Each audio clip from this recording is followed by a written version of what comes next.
बिपिन पनि अरू महिना जाँदा त्यहाँ कहिले कस्तो सन्दुक मिल्दैन हेर्नुहोस्। ल यिनीहरूले मान्यो भने होइन ऊ आउने बेला अरू नहोला होइन भनौँ न। यो कुरो उहाँ भएको एक कपडा हालेर आइन्थ्यो कि यस्तो हो नि त यो कुरो चाहिँ आउँदा आउँदै त्यो ट्याक्सीमा बसेपछि मेरो हरिगङ्गालले भन्यो होला होइन होइन आफै हो मैले अर्को ट्याक्सी चढेँ अहिले केवल कारमै हो कुनलाई यो ट्याक्सी चढेपछि त्यो चाहिँ पोखराको मलाई याद आयो अनि चाहिँ र त्यसरी चाहिँ पोखरा जाने रे? भन्ने कुरो भयो। त्यो दाइलाई भन्नु रे क्या तपाईँले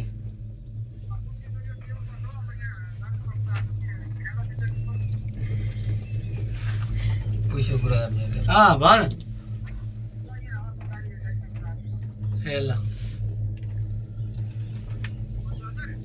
हजुर सर के भयो उता फोन गरेर सोध्नु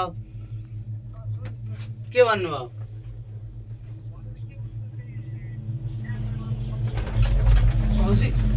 हेर्नु त कस्तो ठाडो हो कति छ साथी यो चाहिँ चन्द्रगिरी 14 मिनट हो नि चन्द्रगिरी छ 15 20 16 मिनट हो यहाँ त नजिकै रहेछ दलले त यार। यहाँ चाहिँ हिँडेछ यसो बेला उता घर पनि 25 तिर्नु पर्यो खुट्टा खाली यहाँ सकिन्छ खुल्लै ल अब उतारे त ल ल ल ल हुन्छ 25 नभयो नि उता 25 हो हरिला 68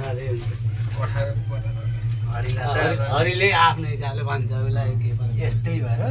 तपाईँको चाहिँ सबभन्दा तपाईँले अघि भन्नु नि प्यान्टका कुरा भन्छन् बरु एक जोडी कपडा त्यो कुरा हो के लाग्यो लोजेले भित्र चढ्दा त होइन फेरि यस्तो हामीलाई रमाइलो हुन्छ भने कपडाले के गर्ने भने एक रात त हो नि भोलिको रात तपाईँको चाहिँ अब उहाँहरू आज आज रात हो भोलि होइन ए आजको रात छोरा मान्छे अलग कोठा सुतम्ला हो कि न बिपिन होइन त्यहाँ उसलाई बाँधीको दिदीलाई त्यो भान्जालाई फोन गर्न भन् त्यहाँ कहीँजना भान्जाको होटलमा गइन्छ त्यहीँ सुतिन्छ त्यहीँ खाइन्छ त्यहाँ डिस्काउन्ट पनि हुन्छ को भन्नु दाइ भान्जाको होटल छ नि ठुलो 3 स्टार होटल छ ए पोखरा लेक साइडमा छ छबे कहाँ भात पकाएको छ नि छबे कहाँ खाम्ला सुत्न ए पोखरा गइसकेपछि पैसा खर्च गर्नुपर्छ भने त मैले भात बाहिर खाने हो मैले खुवाउने भएन होटलमा खाने नि त्यही होटलमा पनि किन खानु पर्यो बाहिर खाने नि होटलमा सुत्नु खाने मजाले दीक्षा लागेको खाने नि थकाली जाने भनेपछि आज हामी यहाँ चाँडै भयो भने पोखरा पनि चाँडै पुगिन्छ हो मैले भन्न खोजेको भोलि चाहिँ तपाईँ आजै लेकसाइड घुमिन्छ साँझमा लेकसाइड गाडी साइड त साँच्चै हो यता हेर्नु गाडीले 30,000 हुन्छ कि भनेको 25,000 मा पुरा आफैले पहिला यस्तो मजा किन हुन्न भने सबै कुरा सोच्नुपर्छ बगर जान पर्यो बिरुडा जान पर्यो